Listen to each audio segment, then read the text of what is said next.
Bonjour. L'objectif de ce projet est la prédiction du routage du trafic réseau en utilisant les logs du pare-feu. On va utiliser des algorithmes du machine learning pour, euh, pour cette prédiction. Donc, euh, Comme on le sait déjà, la configuration et la maintenance d'un pare-feu de manière précise et efficace peut être complexe, sujet à des erreurs humaines et nécessitant une adaptation constante aux règles de sécurité.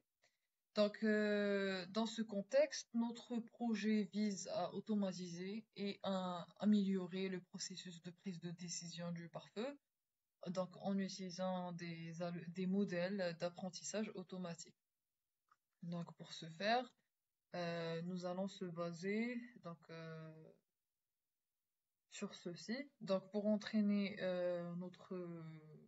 nos modèles, nous allons utiliser une base de données Kaggle. Puis on va passer à l'analyse et la visualisation des données avec ETK.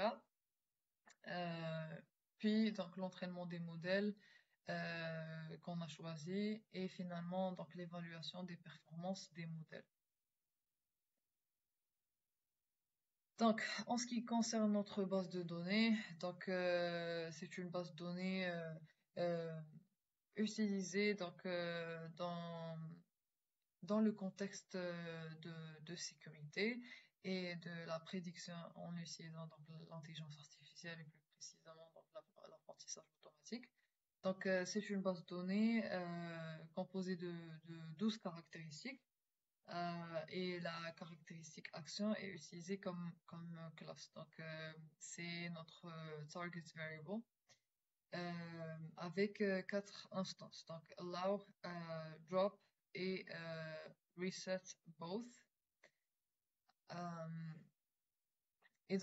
on a beaucoup d'autres attributs pour entraîner notre modèle. Passons maintenant à l'analyse et la visualisation des données.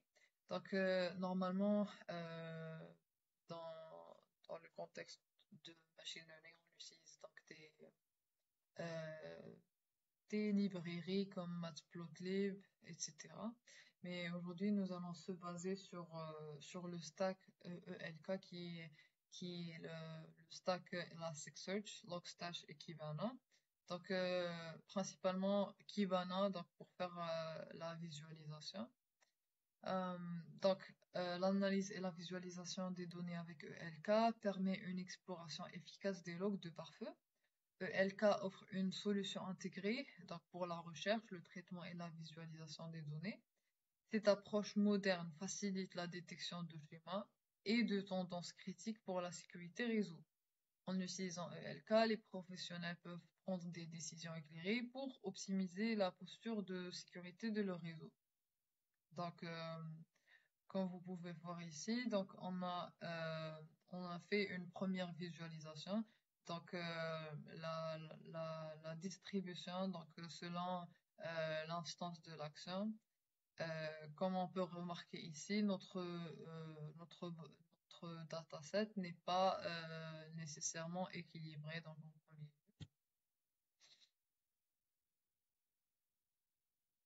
Donc, euh, Avant de passer normalement à l'entraînement du modèle, nous allons voir un aperçu du code.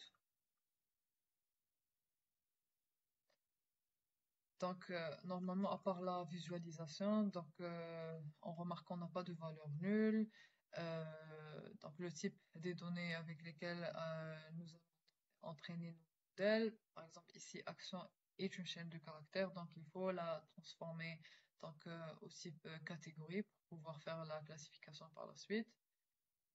Ici, nous faisons la statistique descriptive pour avoir une idée sur la distribution de nos données, etc. On a à peu près 65 000 instances de log.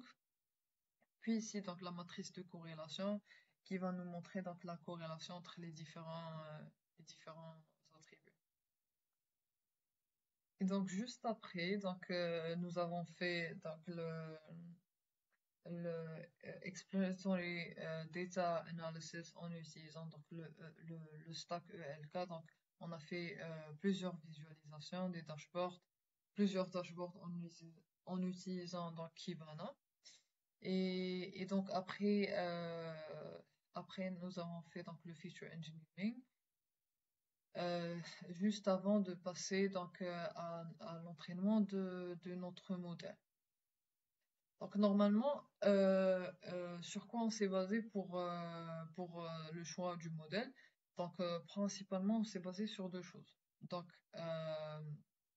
la première étant donc la prise de décision doit être rapide et donc les résultats doivent être interprétables parce que donc l'administrateur réseau doit euh, pouvoir interpréter donc les résultats. Donc, comme premier choix, nous avons choisi le Random Forest. Donc, celui-ci, donc, il satisfait donc en premier lieu le parallélisme.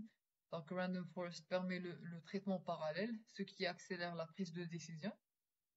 Et donc, comme deuxième point, donc, il permet des résultats interprétables, comme il utilise ou bien il combine plusieurs arbres.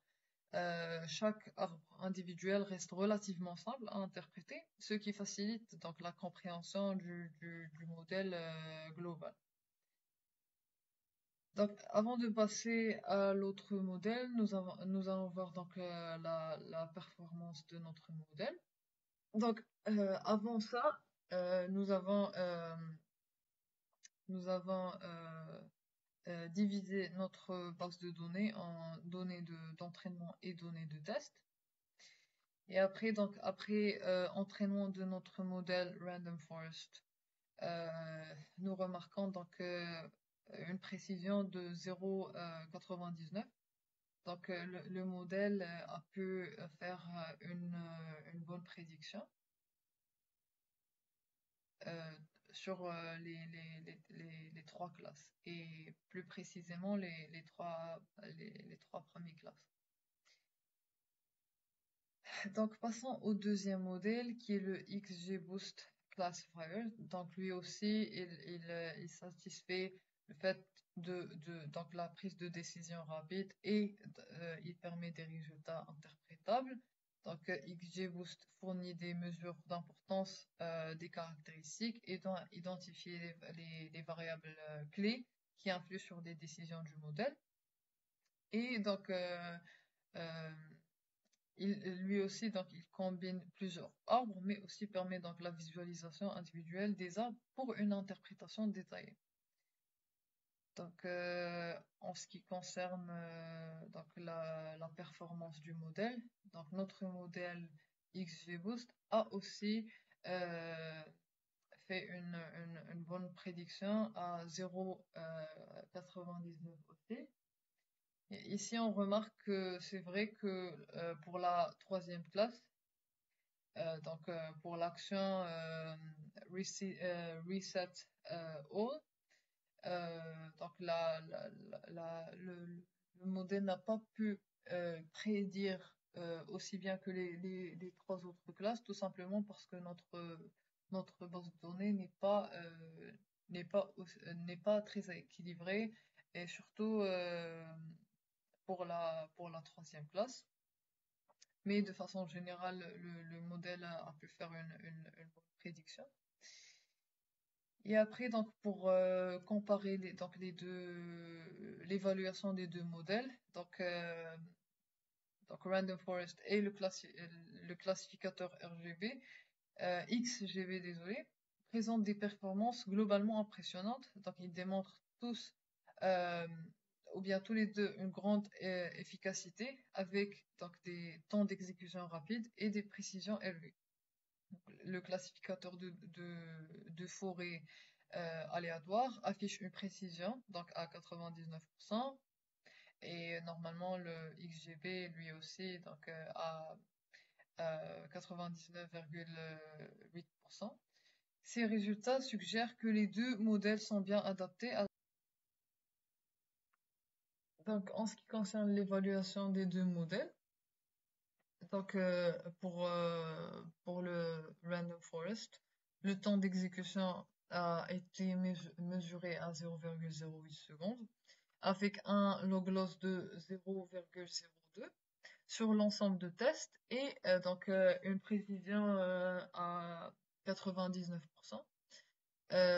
Quant au modèle XGB Boost, donc il a affiché un temps d'exécution plus court à 0,07 et accompagné d'un log loss à 0,006 sur l'ensemble de tests et donc une précision à 0,99%.